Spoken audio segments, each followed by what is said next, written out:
Hello friends, daily world television के the live show में आप सबका फिर एक बार स्वागत है।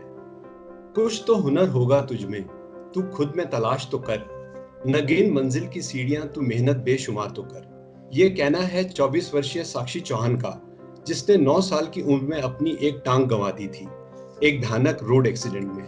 दोस्तों, इस बहादुर लड़की ने 15 साल पहले अपनी टांग तो खो दी, पर हिम्मत नहीं खोई। आज साक्षी चौहान एक इंटरनेशनल व्हीलचेयर बास्केटबॉल प्लेयर है और पैरालंपिक्स में गोल्ड जीतने का जज्बा रखती है। तो आइए आज के द लाइव शो में जानते हैं साक्षी की inspirational life. Welcome to the daily world television Sakshi. Sir मैं जस्ट अपने इंट्रो की 2 लाइन से शुरू करना चाहूंगी बिल्कुल। कि जिस्म में कमियां आ गई है बेशक, माना मैं मुकम्मल सारी नहीं हूँ, बेहद टूट चुकी है सपने, लेकिन मैं अभी हारी नहीं हूँ। नमस्कार, मेरा नाम साक्षी चौहान है। साक्षी, जब बच्चों के खेलने कूदने के दिन होते हैं, तुम्हारे साथ ये हादसा कैसे हो गया?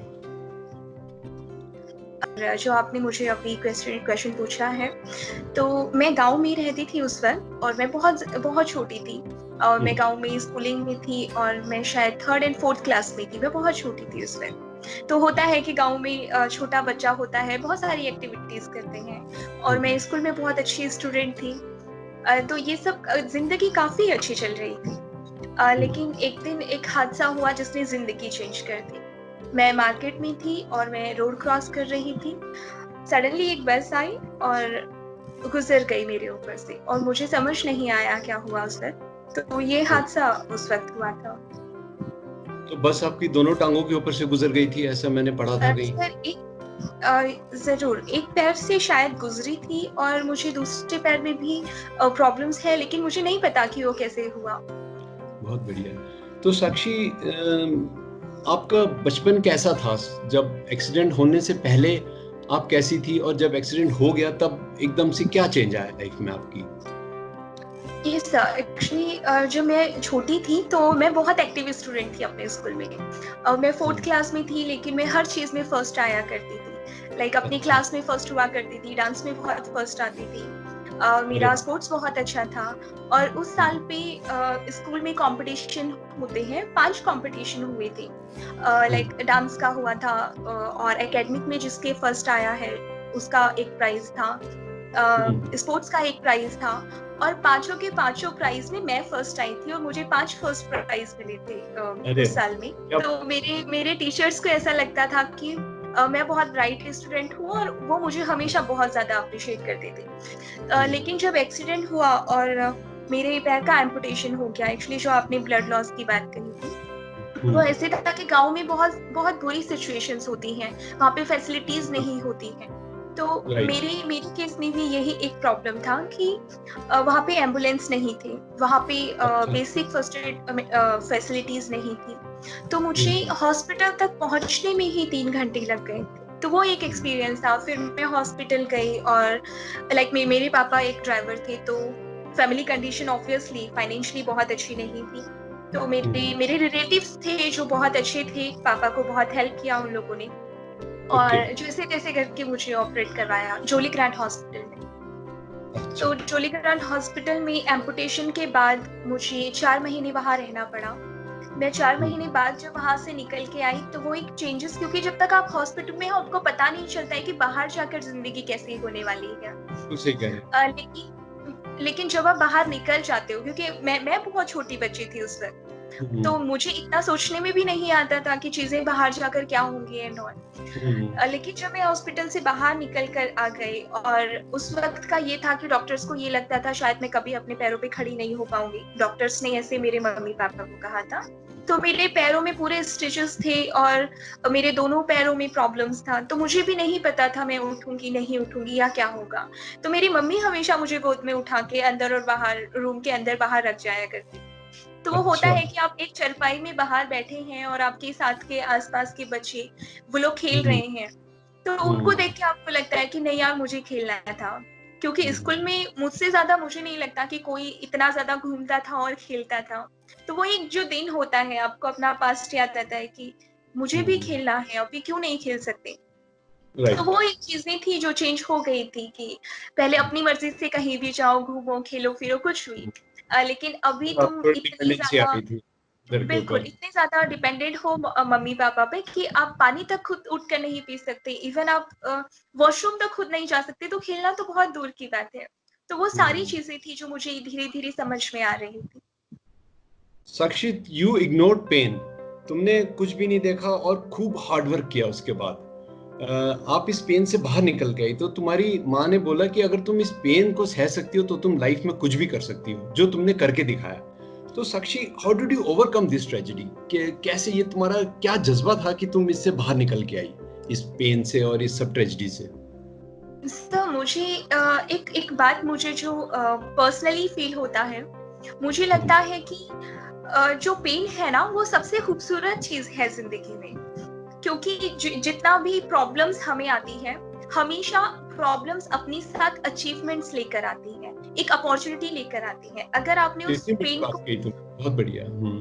इस पेन को और प्रॉब्लम को अगर आपने उसको अच्छे से हैंडल कर लिया, ऑब्वियसली हम्म। आपको उसके पीछे एक अपॉर्चुनिटी मिलेगी, और अगर आपने उसे पकड़ लिया तो आपको अचीवमेंट मिलेगी। ऐसे ही मेरे साथ हुआ। मैंने बहुत बड़ा नहीं किया कुछ, मैं बहुत छोटी थी, तो छोटी छोटी चीजें जो मैंने कोशिश की हैं और मुझे हम्म। उसमें ऐसे लगा है कि नहीं, मैं जीत गई हूँ।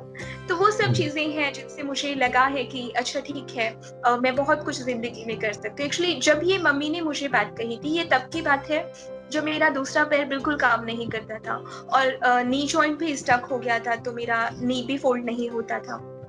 उस वक्त अच्छा। मुझे बहुत ज्यादा पेन हुआ जब डॉक्टर्स ने नी जॉइंट को मूव करने की कोशिश की एंड ऑल। तो मेरी हम्म। मम्मी मुझे खुद अपने नज़रों के सामने देखती थी कि मैं किस पेन से गुजर रही हूँ और क्या सब चीजें हैं। तो एक दिन ऐसा हुआ कि मुझे बहुत दर्द था और मैं अपने पैरों पे खड़ी होने की कोशिश कर रही थी। तो उस दिन मम्मी ने कहा था कि अगर तुमने ये सह लिया है ना, तो तुम जिंदगी में कुछ भी कर सकती हो, क्योंकि तुम्हें पता है प्रॉब्लम्स कैसे हैंडल करनी है, तुमने वो दर्द सहा है, तो मुझे नहीं लगता जिंदगी में कुछ भी चीज ऐसी है जो तुम्हें हरा सकती है। तो वो उस दिन मम्मी ने मुझे ऐसे कहा था। तो ये सब चीजें हैं, जैसे स्कूल जाना जब शुरू किया था एक्सीडेंट के बाद, हम्म। तो वहां पे ऐसी कुछ चीजें हो गई कि मैंने जो हैंडल किया, और उसके हम्म। बाद मुझे ऐसे लगा कि नहीं, मैं कर सकती हूँ। मैं बेकार सोच रही थी कि मैं नहीं कर सकती हूँ और मैं फाइट नहीं कर सकती हूँ, या फिर जो ये लोग कर सकते हैं मैं वो नहीं कर सकती। तो छोटी छोटी जीत से जो मेरे डिसीजन थे कि नहीं मुझे स्कूल जाना है, एक्सीडेंट के मुझे घर आए शायद 1 महीना हुआ था और मेरे दोनों दोनों पैर पे बैंडेजेस थे। लेकिन मैंने उस कंडीशन में पापा को कहा कि मुझे स्कूल जाना है, और मेरे अच्छा। पापा ने मुझे बहुत सपोर्ट किया। तो वो कुछ हम्म। छोटे छोटे डिसीजन जो थे मेरी लाइफ में, जिनसे मुझे ये नहीं लगा कि नहीं मुझे मुश्किल है और मैं नहीं जाऊंगी, तो वो सब हम्म। चीजें थी जिनसे मुझे कॉन्फिडेंस मिला और मुझे लगा कि नहीं, मैं कर सकती हूँ। तो तुमने ये सब चीजें छोटी छोटी लेके इनको इग्नोर किया, अपनी पेन को, और उन्हीं के सहारे तुम आगे बढ़ी, ये हम कह सकते बिल्कुल। हैं। तुमने बताया कि जब तुम्हारी माँ तुम्हें गोद में लेके स्कूल जाया करती थी, तो उसको लेके बाकी बच्चों का तुम्हारे प्रति कैसा व्यवहार होता था? वो तुम्हें कैसे देखते थे? एक्चुअली सर, जब पहले दिन मैंने ऐसे डिसीजन लिया था कि मुझे स्कूल जाना है, तो मेरे मेरे पापा को ऐसे लगा कि मेरे दोनों पैरों में प्रॉब्लम है और अभी तक मुझे बैंडेजेस हैं, तो मैं इस कंडीशन में स्कूल कैसे जाऊंगी। लेकिन उनको हम्म। लगा कि मैं एक छोटी बच्ची हूँ और अगर मैं कमरे के अंदर रही तो शायद ऐसा होगा कि मैं डिप्रेशन में आ जाऊंगी, या फिर मुझे बहुत सारी चीजें मैं नहीं कर पाऊंगी। तो पापा ने थोड़ी सी पॉसिबिलिटीज ढूंढी और बहुत पास का एक स्कूल था, उसमें जाकर बात की। मैं वहां पर स्कूल जाना शुरू हो रही थी, मेरा पहला दिन स्कूल का था और मैं बहुत खुश थी कि अच्छा ठीक है, मुझे स्कूल जाना है एंड ऑल, और शायद हो सकता है कि जो पहले की जिंदगी है वो दोबारा शुरू हो जाए। जब मैं हाँ। स्कूल गई तो आधे रास्ते तक मम्मी व्हीलचेयर पे लेकर गई, और आधे रास्ते के बाद मम्मी मुझे गोद में उठा कर लेकर गई। लेकिन अच्छा। जो मैं स्कूल के क्लासरूम के अंदर बैठी, तो एक अलग सा कोना मुझे पकड़ा दिया गया कि ठीक है, मुझे वहां पर बैठना है, और बच्चों को हम्म। मुझसे दूर किया गया क्योंकि मेरे दोनों पैर में बैंडेजेस है। तो बच्चों को कहा कि नहीं नहीं, तुम उसके पास मत जाना, उसको प्रॉब्लम मत देना, और ये सब टीचर ने अपना फर्ज निभाया। लेकिन वो होता है ना कि बच्चे बहुत छोटे होते हैं, उनसे तुम एक आइसोलेशन ये हो गया। उम्मीद, बिल्कुल हम्म। उनसे तुम ये उम्मीद नहीं कर सकते कि वो तुम्हारे लिए अच्छा बिहेवियर रखें। तो तुमने फाइट किया सिचुएशन से और तुम उससे निकल गई। साक्षी, आज तुम एक इंटरनेशनल पैरा बास्केटबॉल प्लेयर हो, और यस तुमने sir. Last year national championship में गोल्ड भी जीता है। साक्षी, ये Yes, बताओ sir. कि बास्केटबॉल खेलने का विचार कैसे आया और ये सफर तुमने कैसे तय किया? एक्चुअली सर, जो मेरा कॉलेज खत्म हो गया था, क्योंकि मैं ऐसे किसी भी चीजों के बीच में नहीं रही हूँ जहाँ पे मुझे मेरे जैसे लोगों के बारे में पता हो, और मुझे गेम्स के बारे में भी कुछ नहीं पता था।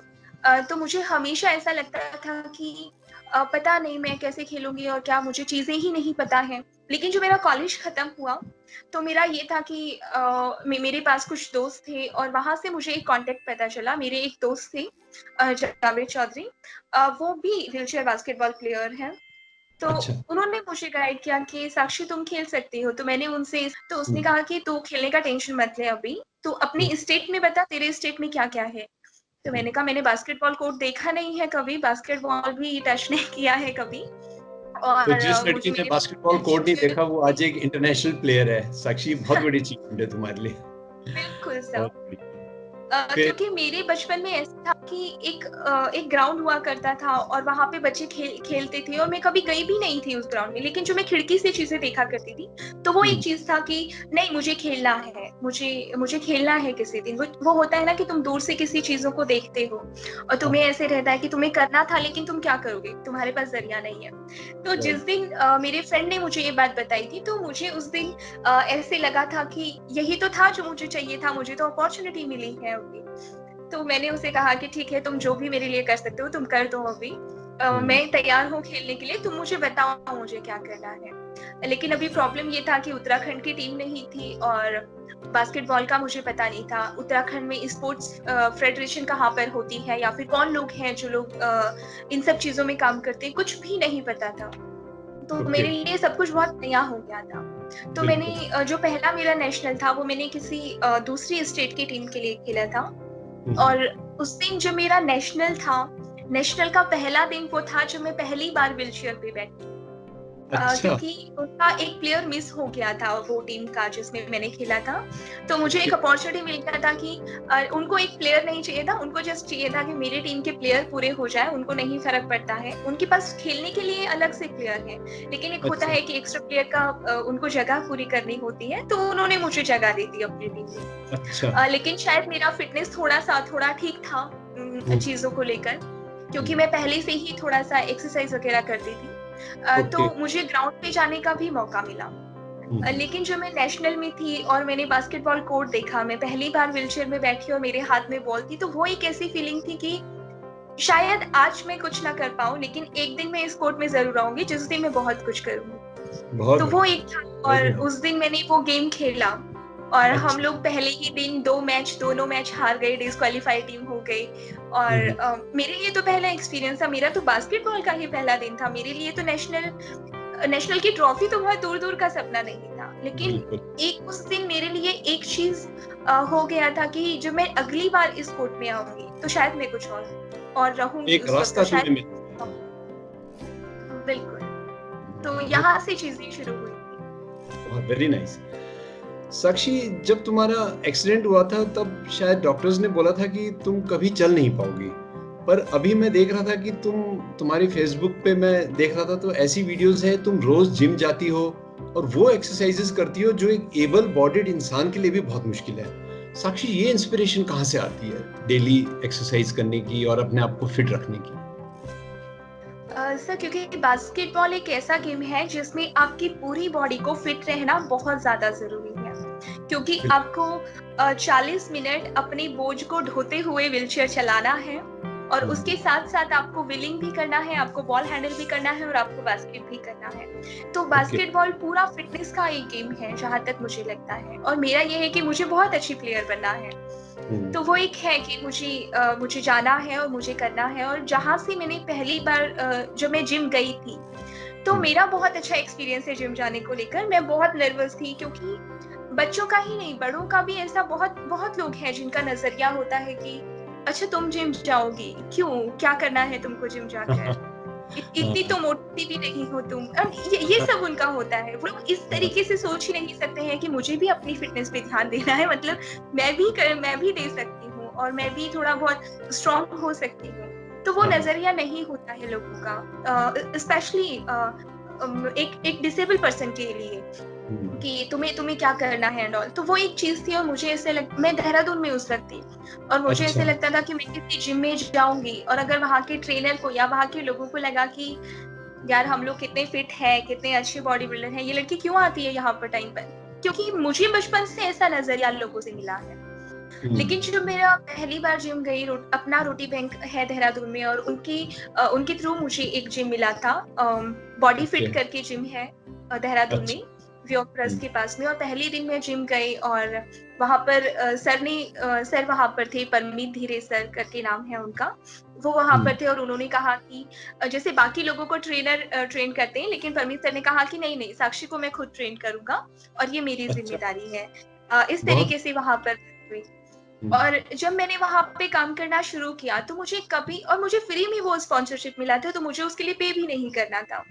वेरी तो नाइस। मैंने जब प्रैक्टिस करना शुरू किया तो परमीत सर ने मुझे इतना कॉन्फिडेंस दिया और उनका जो नजरिया था मेरे लिए वो इतना पॉजिटिव था कि मुझे ऐसा लगा कि नहीं, शायद मैं बाकी लोगों से ज्यादा स्पेशल हूँ, मैं बाकी लोगों से ज्यादा कर सकती हूँ। तो ये जो फिटनेस का थोड़ा बहुत कॉन्फिडेंस था, ये मुझे वहां से मिला है कि ओके। लोगों का नजरिया भी अच्छा होता है और मैं भी बहुत कुछ कर सकती हूँ। मैं 5 बहुत। किलो का डंबल उठा रही हूँ तो सर मुझे 7.5 दे रहे कि नहीं, इससे करो, तुम 10 नहीं कर सकते हो, 20 नहीं कर सकते हो, एटलीस्ट तुम 5 करो, लेकिन तुम इससे करो। तो उन्होंने कभी ये नहीं समझा कि नहीं, साक्षी को प्रॉब्लम है तो मैं उसको बोलूँ कि नहीं नहीं, तुम कम कम करो। तो उनका ये ओके। हिसाब मेरे लिए कभी नहीं रहा। तो वहां बहुत। से ये चीजें हैं कि मैंने कभी नहीं समझा खुद को कि दूसरे लोग हार्ड प्रैक्टिस करेंगे और मैं नहीं करूंगी। तो इस बात के लिए मैं परमीत सर का थैंक यू करना चाहूंगी। तो ना तो तुमने कभी अपने हैंडीकैप को हैंडीकैप माना, ना ही तुम्हारे ट्रेनर ने माना। ये एक बहुत अच्छी बात है कि आपको एक बिल्कुल बिल्कुल साधारण व्यक्ति की तरह ट्रीट किया। यहाँ बिल्कुल। हम अपने व्यूअर्स को यह बताना चाहेंगे कि साक्षी एम्पूटी होने के बावजूद 3 मैराथन्स भी दौड़ी है और इनमें से एक मैराथन देहरादून में थ्रिल जोन ने ऑर्गेनाइज की थी। और साक्षी, अगर तुम्हें याद हो तो मैं गर्व के साथ ये कह सकता हूँ कि मैं तुम्हारे साथ भागा था इस मैराथन में। तो साथी, बिल्कुल tell sir. Us something about your running activity. How difficult it is to run with crutches और प्रोस्थेटिक्स? आप क्रचेस से भागती हैं, प्रोस्थेटिक से भागती हैं, आप कैसे, कितना, कितनी कठिनाई आती है इसमें, ये बताइए। सर मैंने प्रोस्थेटिक से कभी भी मैराथन नहीं की है और मैंने क्रचेस से ही हमेशा की है, क्योंकि मेरे पास इतना अच्छा प्रोस्थेटिक नहीं है। और तो मुझे प्रोस्थेटिक का एक्सपीरियंस नहीं है, शायद जिन लोगों ने किया होगा। और आजकल जो एम्पूटीज के पास है वो उनके पास ब्लेड भी है, तो वो लोग ब्लेड से और आसानी से दौड़ सकते हैं। लेकिन मेरा ये था कि मुझे मैराथन करना था, प्रोस्थेटिक अच्छा है नहीं, ब्लेड तो बहुत दूर की बात है, तो मेरे पास ऑप्शन रहता ही नहीं है फिर। और उस वक्त जो मेरा पहली मैराथन के बारे में मैंने सोचा था, मेरे पास क्रचेस नहीं थे, क्योंकि मैं क्रचेस उस वक्त यूज नहीं करती, जरूरत नहीं पड़ी कभी। लेकिन फिर मैंने क्रचेस ऑर्डर किए और मेरा जो पहला मैराथन था वो सुपर सिक का था। और मुझे सिर्फ कुछ ही दिन मिले थे कि मैं प्रैक्टिस कर पाऊँ। और जो मैंने प्रैक्टिस में मैं चली थी क्रचेस के सहारे, वो था 2 एंड 2.5 किलोमीटर। और ओके। मेरा ये था कि ठीक है, मैराथन पे जाके मैं ट्राई करूँ कि मैं 5 किलोमीटर चल सकती हूँ या नहीं। लेकिन ये होता है ना कि जब दूसरा इंसान तुम पे विश्वास दिखाता है, कोई और तुम्हारे लिए काम करता है, तो तुम्हारे ऊपर रिस्पॉन्सिबिलिटी और बढ़ जाती है। तो उस बिल्कुल। वक्त डीपी सिंह सर ने मुझे बहुत कॉन्फिडेंस दिया। उनका ये था कि नहीं नहीं, तुम कर लोगे और तुम्हें करना है। तो वो मेजर एक डीपी सिंह खुद रिस्पॉन्सिबिलिटी एक मेरी। ब्लेड रनर है। मेजर डीपी सिंह खुद एक बिल्कुल ब्लेड बिल्कुल। रनर है। यस। तो सर भी उस रेस में हम लोगों के साथ थे। तो मेरा ये था कि साक्षी, तुम अपना तो चीजें ठीक है, तुमने 2.5 किलोमीटर किया है, लेकिन अभी सर का विश्वास तुम पर है, तो तुम 2.5 में नहीं रुक सकती, ये तो ऑप्शन ही नहीं है अब तुम्हारे पास। अच्छा। क्योंकि तुम खुद का तो चीजें करोगे, लेकिन जो सर का तुम्हारे ऊपर विश्वास टूटेगा उसका क्या।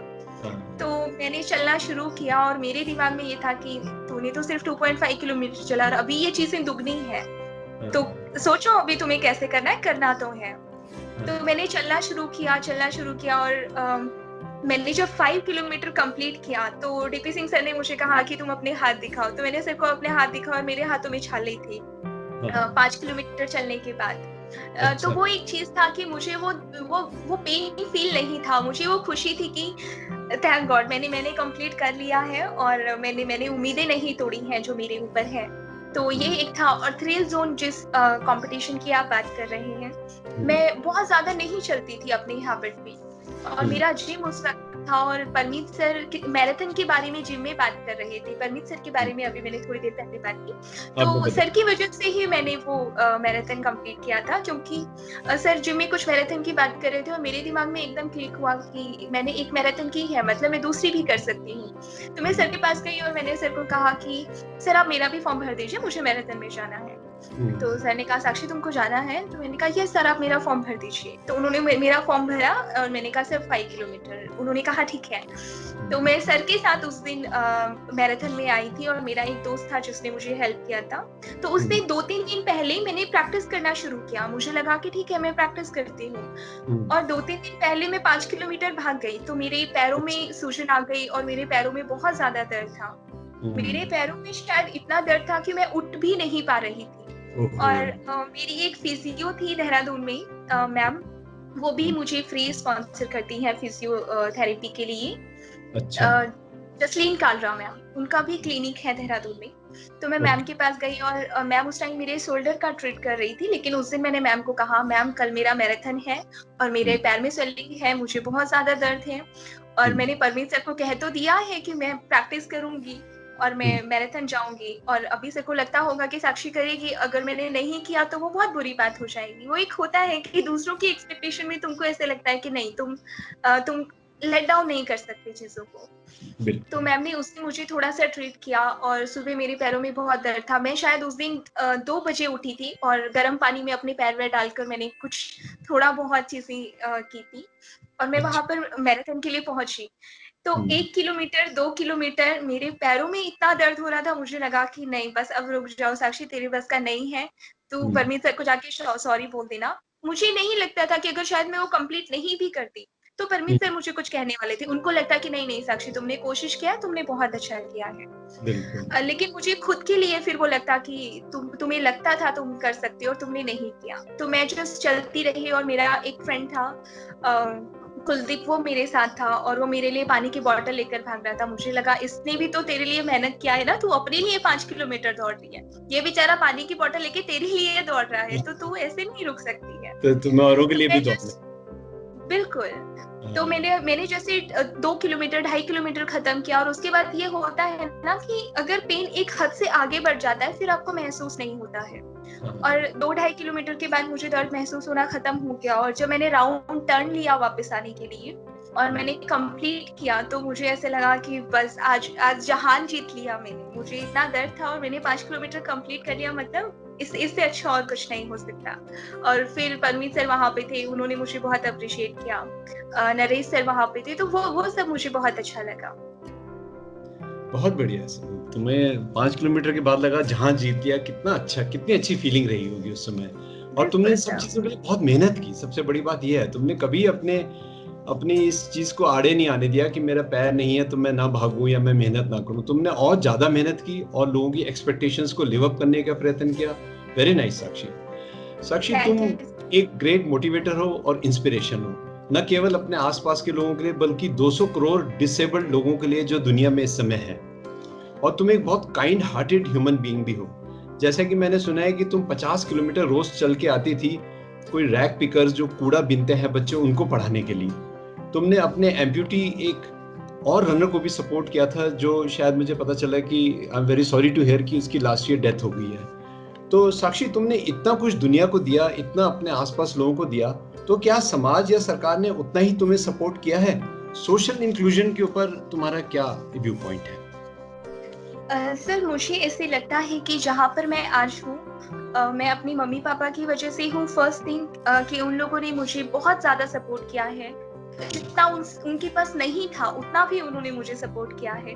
और दूसरी चीजें जो मुझे सपोर्ट मिला है वो मुझे लोगों से मिला है, जैसे जसलीन कालरा मैम है, अपना रोटी बैंक है, या परमीत सर है, या फिर मेरा रोटी बैंक या फिर उत्तराखंड महासंघ है। तो सब लोगों ने मुझे हेल्प किया है, मुझे बढ़ावा दिया है, इसलिए मैं यहाँ तक हूँ, मुझे ऐसा लगता है।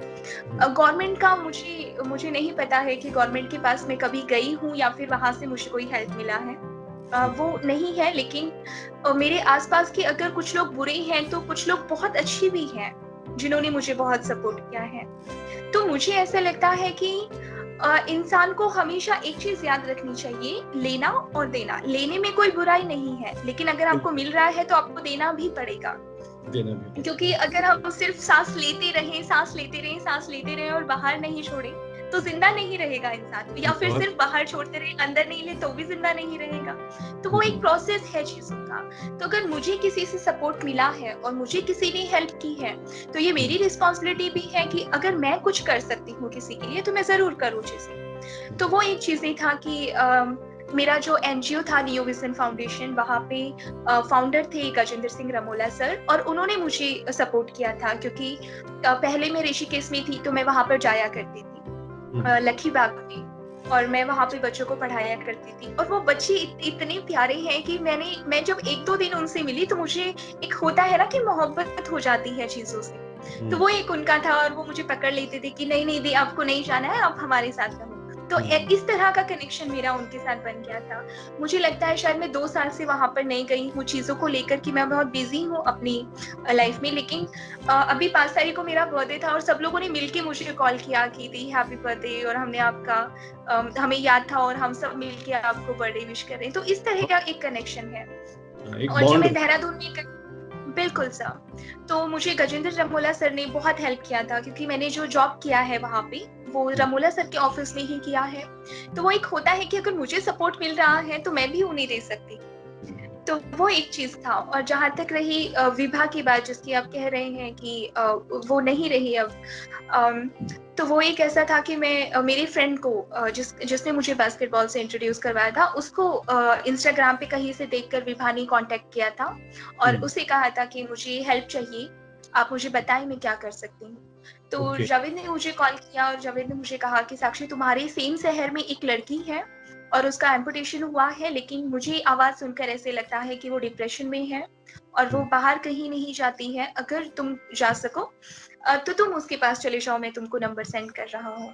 तो मुझे लगा कि ठीक है, मेरे शहर में तो इससे अच्छी तो कोई बात नहीं हो सकती, मुझे ज्यादा एफर्ट्स भी नहीं करना पड़ेगा। मैंने कहा ठीक है तुम नंबर सेंड करो। मैंने बात किया तो मुझे विभा से पहली बार बात करके ऐसा लगा कि इसको कुछ करना है लेकिन जरिया नहीं है।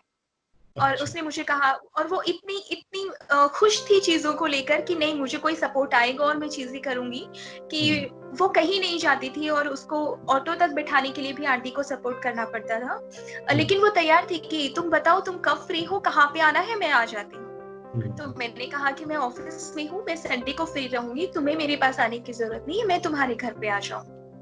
तो संडे को सुबह से लेकर, क्योंकि मैं ओपन माइक्स करती हूँ अपनी पोएट्रीज के लिए, तो मुझे मैं सुबह से ओपन माइक में थी अपने और मैं दिन तक फ्री हुई। तो उसके 4 मुझे कॉल आ गए थे कि साक्षी तुम कहाँ पहुंची हो, लाइव लोकेशन सेंड कर दिया है। वो बहुत ज्यादा एक्साइटेड थी। तो जो पहली बार मैं उससे मिली, मैंने उससे देखा, वो एम्पुटी थी और एम्पुटीज को इतना ज्यादा प्रॉब्लम नहीं होता है, मुझे ऐसे लगता है। स्पाइनल कॉर्ड इंजरीज या फिर कोई बाकी और डिसेबिलिटीज होती है, उनको हम लोगों से ज्यादा प्रॉब्लम होता है। लेकिन वो चलती नहीं थी और वो अपने एक पैर पे बैलेंस भी नहीं करती थी।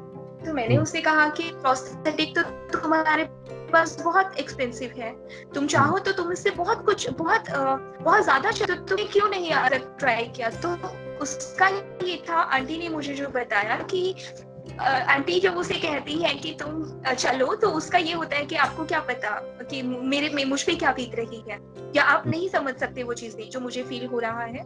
तो मैंने उसको पास बिठाया और मैंने कहा कि मुझे लगता है तुमसे ज्यादा प्रॉब्लम है मुझे, क्योंकि मेरा दूसरा पैर भी डैमेज है, तुम्हारा तो सिर्फ एक है और तुम्हारा एम्पुटेशन उससे ज्यादा भी नहीं है।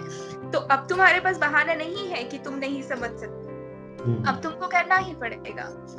तो एक वो होता है कि वो पहले नहीं करती थी, लेकिन जितना और जब मैंने उसे कहा, उसने हमेशा किया है, भले उसको दर्द हुआ या कुछ भी हुआ। मैंने कहा है कि नहीं तुमको 5 कदम और चलना है तो चलना है, और वो चलती थी मेरे कहने पर। तो वो एक था। और जब वो पहली बार घर से बाहर निकली खुद से, तो वो बहुत ज्यादा खुश थी और उसने अपना स्टेटस लगाया था, उसने मुझे फोटो भेजा था अपने आउटिंग की और उसने कहा था कि थैंक यू सो मच, मैं आज बाहर गई हूँ। उसने अपने कपड़े पहनना चेंज किया था कि उसको नहीं पता था वो जीन्स पहन सकती है, तो मैंने उसको वो भी सिखाया कि नहीं नहीं ऐसे करके पहनो, तुम पहन लो। तो उसने नई जीन्स एक साथ आंटी से बहुत सारी जीन्स मंगा ली कि नहीं अब मैं पहन सकती हूँ। वो पहली बार शादी में गई तो भी उसने मुझे कॉल किया कि साक्षी तुमको पता है मैं शादी में आई हूँ और तुमको पता है मैंने पार्टिसिपेट किया है कॉलेज में, तुम मेरे साथ चलोगी।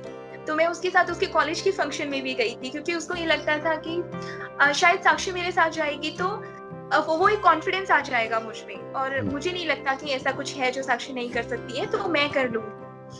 तो मैं उसके कॉलेज फंक्शन में गई थी और बहुत सारी यादें हैं जो हम लोगों के साथ में हैं। और मैं पहली बार उसको बास्केटबॉल खेलने रुद्रपुर लेकर गई थी और पहली बार उसका न्यूज़पेपर में फोटो आया था और उसने मुझे गले लगा कर कहा था बस यही था जो मुझे चाहिए, मैं घर जाकर सबको दिखाऊंगी और मैं बोलूंगी अब वो विभा नहीं रही जो बिस्तर में पड़ी रहती थी, अब विभा तुमको दिखाएगी कि मैं क्या कर सकती हूँ। तो वो बहुत ज्यादा खुश थी, लेकिन पता नहीं वो क्यों नहीं रही और क्या यही सब था। मुझे लगता था वो डेस्टिनी को रहती तो यही मंजूर रहा होगा, बहुत लेकिन तुमने but you brought smiles to many faces Sakshi, that's a very good thing. Sakshi, तुम्हारा लाइफ का ग्रेटेस्ट अचीवमेंट क्या है? मुझे ऐसा लगता है कि जब मेरा नेशनल टीम में सिलेक्शन हुआ था तो मुझे लगता है कि वो एक बहुत खूबसूरत चीज़ थी जो मेरी ज़िंदगी में हुई थी। क्योंकि जिस दिन मेरा इंडिया टीम का सिलेक्शन था मैं बहुत ज़्यादा नर्वस थी।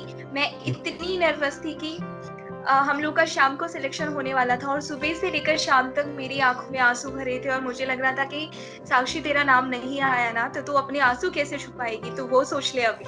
क्योंकि मुझे कहीं ना कहीं ये डर था कि तुझे सिर्फ 1 साल हुआ है खेलते हुए, तो हो सकता है कि बाकी लोग तुझसे बहुत ज्यादा एक्सपीरियंस्ड हैं, तो हो सकता है तेरा सिलेक्शन ना हो। तो तू इतने में भी खुश हो जाना कि कम से कम तेरा टॉप 20 में तो सिलेक्शन हुआ है ना, टॉप 12 में नहीं हो पाया। तो मैं सुबह से अपने आप को इस तरह से समझा रही थी और शाम को हम लोग सब बैठे हुए थे और हमारे इंटरनेशनल कोच आए थे जसपाल सर, मेरे कोच वहां पर थे और सब लोग वहां पर थे और मुझे ऐसा लग रहा था कि भगवान मतलब थोड़ी दया करी तू, मतलब कहीं ना कहीं से आ ही जाए मेरा नाम। और ऐसी सिचुएशंस थी उस टाइम। और सर ने नाम लेना शुरू किया, नंबर 1, नंबर 2, नंबर 3, और 10 नाम कंप्लीट हो गए, 2 नाम और बचे थे और मुझे ऐसे लग रहा था कि साक्षी प्लेयर तो बहुत है और तुझसे अच्छी भी है, तो तू अब एक्सपेक्टेशन भी मत कर, अब तेरे पे दया भी नहीं हो सकती है, तू ये सोच लिया। लेकिन 11th नंबर पे मेरा नाम आया, Sakshi Chauhan will represent India from Maharashtra, और वो एक सिचुएशन था जब मुझे ये लगा कि सच में क्या मेरा नाम आया या मैंने सुना नहीं। वो इतनी ज्यादा खुशी थी कि मुझे ऐसे लग रहा था कि बस इससे ज्यादा तो और क्या ही चाहिए था मुझे। तो तो वो वो ट्राई मुझे लगता है पहनने कि का सबसे मौका मिला ज्यादा तुम्हें तब?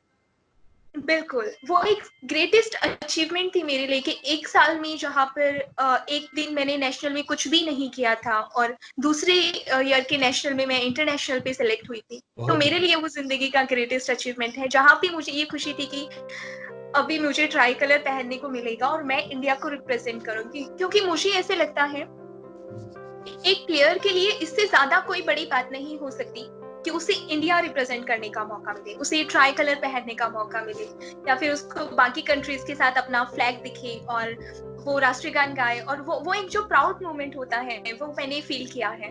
तो ये मुझे जिंदगी का बहुत ग्रेटेस्ट अचीवमेंट लगता है। Very nice. और फिर आप थाईलैंड में खेल के भी आए इंटरनेशनल मैच? बिल्कुल सर। बहुत बढ़िया। साक्षी, तुमने अभी थोड़ी देर पहले बताया कि ओपन माइक पोएट्री भी करते हो, तो तुम एक राइटर हो, स्टोरी टेलर हो, सिंगर हो, पोएट हो, तो इतना सब तुम करते हो, कैसे कर लेते हो ये सब? सर मैंने परफॉर्मेंस करना बहुत कुछ वक्त से मैं नहीं कर पाई हूँ क्योंकि मैं घर पे नहीं रहती हूँ आजकल, लॉकडाउन है तो मैं घर पे हूँ, वरना शायद मैं बाहर ही रहती हूँ तो ज़्यादा वक्त नहीं मिल पाता। लेकिन जो मैंने शुरुआत किया था तो वो बहुत खूबसूरत शुरुआत थी।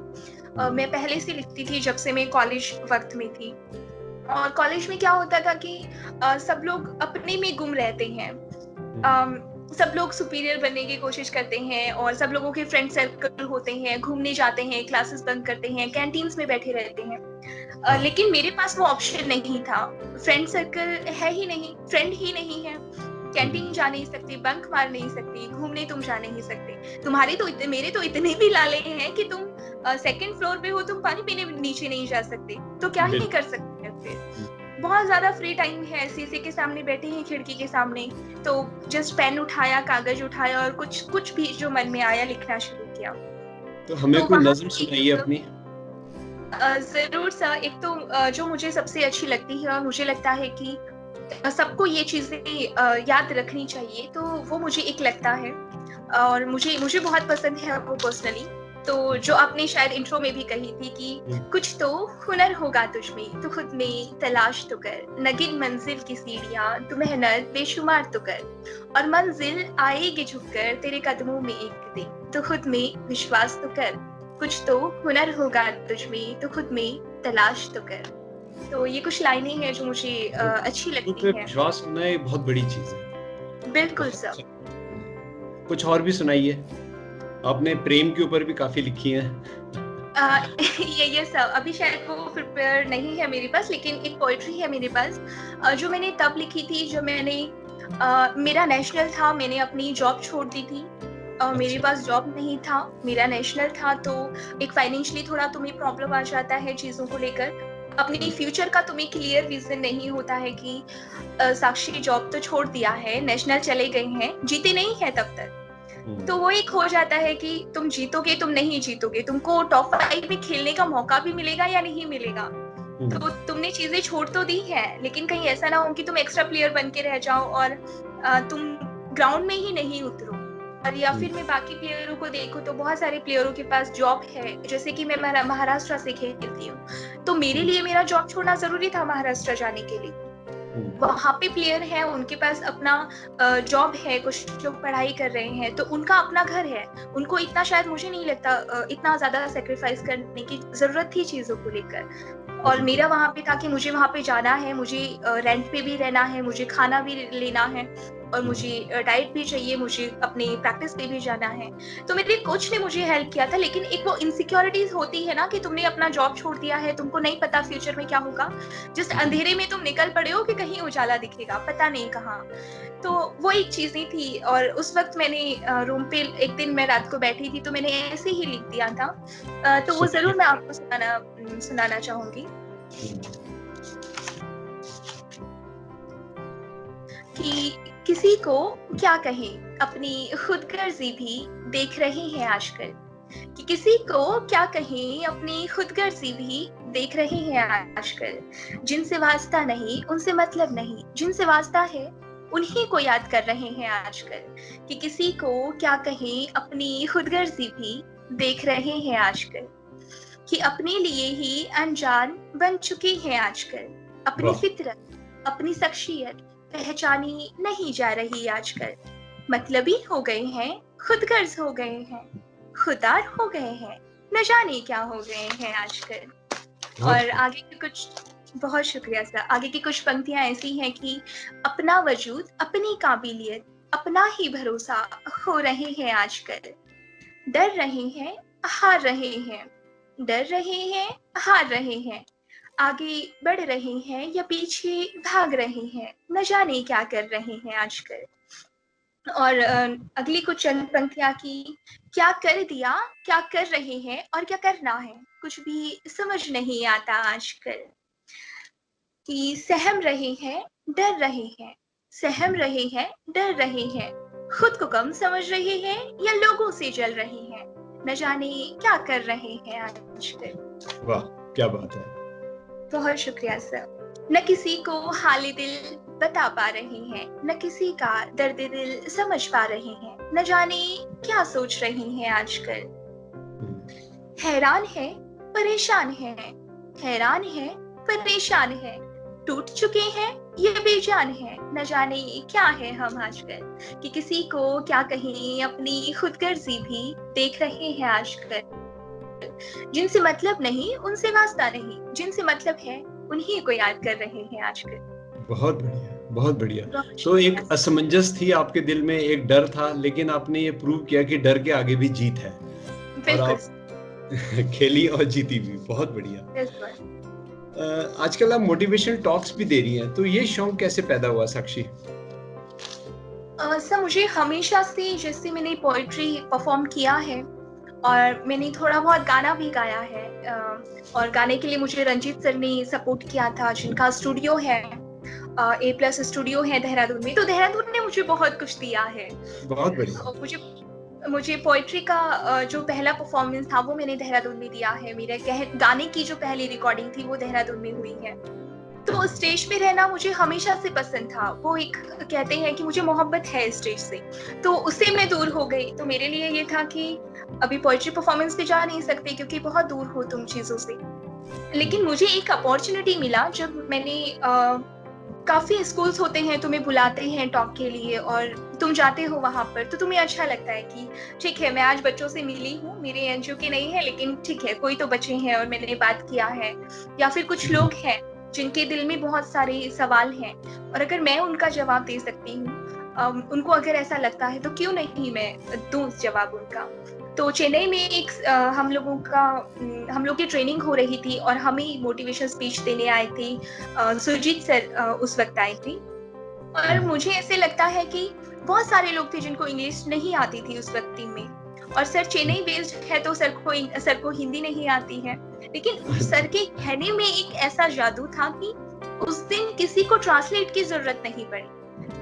सारे जो प्लेयर थे जिनको नहीं भी आता था, सब लोगों को सब कुछ समझ आ गया और मुझे लगा कि स्टेज तो अच्छी बात है साक्षी, लेकिन ये जादू कहाँ से लाऊँगी जो सर के पास है। तो मैं बहुत घबराई हुई सी थी और मैं सर के पास गई और मैंने सर को कहा कि सर आप मुझे सिखाएँगे क्या कि मैं एक पब्लिक स्पीकर कैसे बन सकती हूँ? तो क्योंकि काम पहले से कर रहे हो लेकिन वो जो चीज़ें तुम्हें चाहिए, जो तुमने अभी-अभी कुछ पल पहले देखा है, वो तुम्हें लगता है कि तुम्हें मिसिंग है कहीं न कहीं। तो सर ने बहुत प्यारी सी स्माइल मुझे दी और सर ने कहा कि हाँ, बिल्कुल तुम अपना इंटरनेशनल खत्म करके आओ, हम लोग बात करते हैं इस बारे में। तो मेरा इंटरनेशनल खत्म हुआ और जिस दिन खत्म हुआ उसी दिन शाम को मैंने सर को मैसेज किया कि सर मैं रेडी हूँ। आप मुझे बताएँ कि मुझे क्या करना है। सर ने मुझे गाइड किया और सर के चेन्नई में ही सर का एक फाउंडेशन है, मातरम फाउंडेशन, जहाँ पे सर हायर एजुकेशन के लिए लोगों को सपोर्ट करते हैं। बहुत सारे बच्चे वहाँ पर पढ़ाई करते हैं। तो सर ने कहा कि हमारे मातरम फाउंडेशन का एक इवेंट है, तुम उसमें आओ। तुम वहाँ पे एक मोटिवेशन स्पीच दो और मुझे लगता है कि वो तुम्हारे लिए बहुत अच्छा रहेगा। तुम्हारी शुरुआत होगी। तो मैं वहाँ पर गई और जो एक्सपीरियंस होता है ना कि मेरी इंग्लिश इतनी अच्छी नहीं है और वहाँ पे लोगों को हिंदी नहीं आती है तो तुम्हें इंग्लिश में ही बात करनी है। लेकिन वो जो तुम्हारी फीलिंग्स होती हैं वो नहीं आती हैं चीज़ों को लेकर, अगर तुम लैंग्वेज के साथ कंफर्टेबल नहीं हो तो। तो मैं वहाँ पे 1 दिन पहले ही चली गई। सर ने मुझे सजेस्ट किया तो कि तुम 1 दिन पहले आ जाओ, तुम थोड़ा देखो चीज़ों को कि कैसी है, उसके बाद हम लोग करते हैं। मैंने कहा ठीक है, तो मुझे वहाँ पे शास्ता सर मिले जिन्होंने मुझे थोड़ा बहुत समझाया कि मुझे क्या करना है। तो वो एक सपोर्ट था, सुजीत सर का सपोर्ट था और मुझे नहीं लगता साउथ इंडिया लोगों के साथ क्या मेरा अटैचमेंट है, लेकिन मैं मिलती हूँ उनसे तो ऐसे लगता नहीं है कि वो लोग बहुत दूर के हैं। मुझे वो बहुत अपने से लगते हैं। तो मेरा पहले दिन में ही सब लोगों से जान-पहचान हो गया और सब लोगों के साथ बहुत अच्छे से घुल-मिल गए, तो दूसरे दिन मुझे कोई प्रॉब्लम ही नहीं हुई। मैं स्टेज पे गई, मैंने अपना स्पीच खत्म किया इंग्लिश में, उनको शायद समझ भी आया और मुझे इतना ज़्यादा अप्रिशिएट वहाँ पे मिला, स्टैंडिंग ओवेशन मिली, बहुत ज़्यादा अप्रिशिएट मिला। मैं स्टेज से नीचे उतरी तो ऑटोग्राफ, फोटोग्राफ, मुझे ब्लेस करो, मुझे ये बताओ और क्वेश्चन्स आंसर।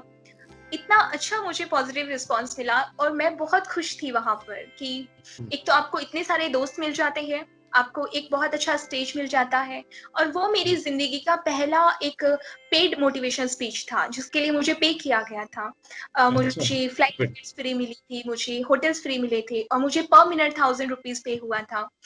तो मैंने 20 मिनट का स्पीच दिया था और सर ने कहा कि ये तुम्हारी शुरुआत है, तुम्हें बहुत आगे जाना है। और मैंने केरला में जाकर फिर टॉक दिया है। तो एक वो चीज़ होता है कि मेरा बैरियर जो है, मैंने उनसे बढ़कर कुछ किया है चीज़ें, कि मुझे इंग्लिश नहीं आती है, केरला के लोगों को हिंदी नहीं आती है, चेन्नई के लोगों को हिंदी नहीं आती है, तो कभी वो चीज़ें बीच में नहीं आई। मुझे जितनी आती है मैंने उतना कोशिश किया और उन लोगों ने मुझे बहुत दिल से एक्सेप्ट किया। क्योंकि बहुत सारे लोग होते हैं जिनको जज करने की बहुत आदत होती है कि इसको तो नहीं आता है ना, मुझे आता है तो मैं इससे क्यों सीखूं, इसको तो इंग्लिश भी नहीं आती है, मुझे आती है तो मैं इसे क्यों सीखूं। आपने सब गलत लेकिन चूज़ मुझे किया। लगता बिल्कुल, लेकिन मुझे ऐसे लगता है कि ज़िंदगी का एक्सपीरियंस बहुत बहुत बड़ी चीज़ है और मैंने अगर कुछ चीज़ सीखा है और अगर किसी और को मैं वो शेयर कर सकती हूँ और उनको थोड़ा बहुत भी हेल्प होता है, बहुत कम भी हेल्प होता है, तो मेरे लिए वो बहुत बड़ी बात होगी। तो बहुत मैंने जितने दिल से उनके लिए परफॉर्म किया, उतने दिल से उन लोगों ने मुझे एक्सेप्ट किया, और मुझे लगा कि ये भी एक मेरा फ्यूचर बन सकता है कि मैं एक मोटिवेशन स्पीकर बनूं, मैं एक पब्लिक स्पीकर बनूं, और अभी मेरा सपना है कि मैं टेड टॉक में जाऊं, मैं टेड स्पीकर बनूं। तो वो अभी मैं कर रही हूँ कोशिश, और मुझे लगता है कि सुजीत सर उसके लिए भी मुझे सपोर्ट करेंगे। Very nice. तो न केवल तुमने खेल के जरिए लोगों को मोटिवेट किया, बल्कि अपने बातों से और अपनी टॉक्स से भी मोटिवेट कर रहे हो। वेरी नाइस साक्षी। साक्षी, तुमने इतना कुछ लाइफ में अचीव कर लिया, अभी तुम 24 साल की हो, काफी फेम हो गया, अच्छा खेल रही हो, और मैं देख रहा हूँ काफी खुश भी हो, बहुत अच्छी बात है ये। बिल्कुल। तो क्या आप किसको थैंक करना चाहेंगी? किन लोगों को आप आज इस प्लेटफॉर्म के थ्रू आप थैंक्स करना चाहती हैं, जिन्होंने तुम्हारा लाइफ को ट्रांसफॉर्म करने में तुम्हारी हेल्प करी है? सर मुझे ऐसे लगता है कि सबसे पहले मैं अपनी मम्मी पापा को थैंक यू कहना चाहूंगी, क्योंकि मेरे लिए जितना उन्होंने किया है, मुझे नहीं लगता है कि कोई और मेरे लिए कुछ इससे ज्यादा कुछ और हो सकता था। और उसके बाद मेरे टीचरों का मैं थैंक यू करना चाहूंगी, जिन्होंने अपने स्कूल में मुझे जगह दी। और फिर मेरे जो कोच हैं कैप्टन लुई जॉर्ज, जिन्होंने मुझे बहुत सपोर्ट दिया, जिनको लगा कि सर ने, क्योंकि मुझे सिर्फ एक बार देखा था और सर को पता था मैं अच्छा नहीं खेलती, लेकिन उनको लगा कि मैं अच्छा खेल सकती हूँ, और उस उम्मीद पे उन्होंने मुझे मेहनत किया, मुझे अपनी टीम में जगह दिया। तो मैं अपने कैप्टन सर का बहुत, अपने कोच सर का बहुत थैंक यू करना चाहूंगी। उसके बाद परमीत सर हैं, जिन्होंने मुझे जिम का स्पॉन्सर दिया, और एक नया जो पॉजिटिविटी होती है मेरे अंदर भरी। जसलीन कालरा मैम है, जिन्होंने मुझे फ्री फिजियोथेरेपिस्ट के लिए जगह दी अपने क्लिनिक में। गढ़वाल मंडल है, जो मेरा नेशनल आने वाला था, मेरे पास व्हीलचेयर नहीं था, तो मेरे लिए एक बहुत बड़ी ये प्रॉब्लम थी कि अभी व्हीलचेयर नहीं है तो मैं कैसे खेलूं, या तो मुझे किसी और से मांगनी पड़ेगी, और आप दूसरे की व्हीलचेयर में कितना कंफर्ट हो, या वो इंसान आपको देने में कंफर्ट है या नहीं है, वो मेरे लिए एक बहुत बड़ा प्रॉब्लम था। तो उन्होंने मुझे व्हीलचेयर स्पॉन्सर किया, और मुझे बॉम्बे में बिल्कुल एक फैमिली जैसा रखा कि नहीं नहीं, तुम हमारी लड़की हो, और तुम्हें कुछ भी चीज चाहिए, तुम्हें कुछ भी प्रॉब्लम है तो तुम हमें कॉल कर। तो वो एक मुझे फैमिली वाला माहौल मिला वहां पर। उत्तराखंड महासंघ से उनका मैं थैंक यू कहना चाहूंगी। प्लस मेरे दिल्ली में भैया हैं, अभिजीत भैया, वो मुझे हर चीज पे गाइड करते हैं कि कैसे करना है, क्या चीज करनी है, क्या नहीं करनी है, कैसे। तो मैं भैया को थैंक करना चाहूंगी, और बाकी सब लोगों का जिन्होंने मुझे बहुत प्यार दिया है, और सुजीत सर का जो आजकल मुझे सिखा रही हैं कि मैं कैसे आगे स्टेज पे जा सकती हूँ। बहुत बढ़िया, वेरी नाइस। बहुत शुक्रिया। साक्षी, तुम्हारे फ्यूचर प्लान्स क्या हैं बास्केटबॉल को लेके और लाइफ को लेके? सर मुझे जब मैं कुछ नहीं भी थी, तो मुझे ऐसे लगता था कि पता नहीं क्यों, लेकिन मैं अपनी जिंदगी में कुछ अच्छा जरूर कर लूं। क्योंकि मेरा एजुकेशन बहुत ज्यादा हायर नहीं है, मैंने इलेक्ट्रिकल इंजीनियरिंग डिप्लोमा किया है नरेंद्र नगर से। और मुझे ऐसे लगता था कि शायद मुझे फील्ड जॉब मिलेगा तो शायद मैं नहीं कर पाऊंगी, और सब लोगों को ये लगता था कि पता नहीं साक्षी जॉब कर पाएगी या नहीं कर पाएगी, गेम का कुछ पता नहीं था। लेकिन पता नहीं क्यों मेरे दिमाग में वो एक चीज रहता था कि नहीं पता कैसे, नहीं पता कब, लेकिन मैं कुछ अच्छा जरूर कर लूंगी अपनी लाइफ में। तो वो पॉजिटिविटी हमेशा मेरे अंदर रहती थी, और आज भी मुझे नहीं पता है कि मैं आगे क्या करूंगी। हाँ, मुझे बहुत अच्छी बास्केटबॉल प्लेयर बनना है, मुझे एक पब्लिक स्पीकर बनना है। ये 2 चीजें हैं जिन्हें मैं अपने फ्यूचर में देखती हूँ, और हो सकता है कि मैं एक इंडिविजुअल गेम शुरू करूँ। मुझे पैरालंपिक में गोल्ड लेकर आना है, तो मेरे सपने हैं चीजों को लेकर कि मैं एक रास्ते पर चलती हूँ। अगर मुझे लगा कि मुझे कुछ और करना है, या फिर मैं कुछ और अच्छा कर सकती हूँ, तो मैं एक्सपेरिमेंट पे भी भरोसा रखती हूँ कि ठीक है, मैंने पोएट्री किया है, मैंने सिंगिंग किया है, मोटिवेशन स्पीकर के रूप में अगर मैं काम कर रही हूँ, तो मैं गेम में भी थोड़ा बहुत एक्सपेरिमेंट कर सकती हूँ। मुझे ओलंपिक गोल्ड लाना है, जो मेरा बहुत बड़ा सपना है। तो मेरे बहुत फ्यूचर को लेके ये सब प्लान है। बहुत बढ़िया साक्षी। बहुत साक्षी, आप शुक्रिया। आज के यूथ को, स्पेशली हैंडीकैप लोगों को क्या मैसेज देना चाहेंगे? मुझे ऐसा लगता है कि जहाँ तक मेरा बचपन का सवाल है, तो ऐसे बहुत सारे लोग होते हैं। मेरे रिलेटिव ऐसे थे कि जो मेरे पापा को कहते थे कि नहीं बचाना चाहिए था, क्यों बचाया? अगर डॉक्टर ने कहा है अपने पैरों पे नहीं खड़ी होगी, जब तक तुम लोग हो तुम लोग देखोगे, नहीं होंगे तो कौन करेगा? वो उनका एक गढ़वाली में कहते हैं ना कि तुमने वाला तो खुद अखलू इंसान, क्या बोलूं ये को। वो एक चीज होती है। हाँ, तो उनको लगता था कि मैं कुछ नहीं कर सकती हूँ उस कंडीशन में रहकर। लेकिन मैं उन लोगों को कहना चाहूंगी, क्योंकि हर डिसेबल इंसान ने ये चीजें फेस की है, कि लोगों का नजरिया उसके लिए अच्छा नहीं होता है, लोग समझते हैं कि वो कुछ नहीं कर सकते, लेकिन आपके अलावा आपकी एबिलिटी को और कोई नहीं जान सकता। जितनी बेहतरी से आप खुद को जानते हैं, उस बिल्कुल। बेहतरी से कोई आपको नहीं जान सकता। और अगर आपको लगता है ना कि आप कर सकते हैं, तो कुछ भी चीज दुनिया में आपको नहीं रोक सकती। या किसी की नेगेटिव सोच की, मुझे दिन भर ये सुनने को मिलता था कि नहीं चलेगी, नहीं चलेगी, नहीं उठेगी, नहीं उठेगी, क्या होगा, क्या होगा।